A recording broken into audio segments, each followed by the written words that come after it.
this is Stephanie Gordon at Gordon Property Management.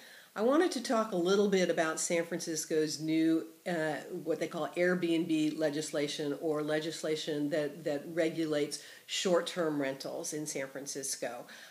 So as you probably know, we did pass rules that legalize this type of rental. Up until then, it was illegal to rent out any unit for less than 30 days unless you were a hotel.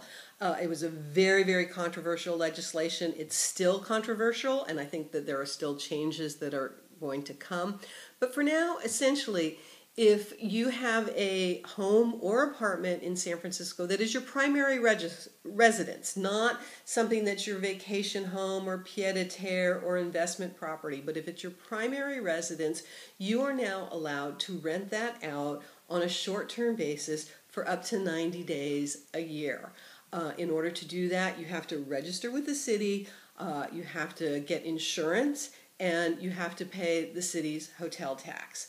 Now, a lot of landlords aren't too happy about this. They do not want their tenants turning their apartments essentially into hotel rooms. So if you are a property owner and the tenant goes to the city to register, you will get notified of this. You can't prevent your tenant from doing this unless you have a lease agreement that prohibits subletting. So my lease agreements here for a very long time have all prohibited subletting. And most of the, if you use the SFAA lease or the PPMA lease agreement, those will pretty much all prohibit subletting. But if you have an older lease agreement or no lease agreement, or your lease agreement is silent on subletting, then unfortunately you're really not going to be able to prevent your tenant from doing this, but at least you'll be notified. You'll know that they're doing it.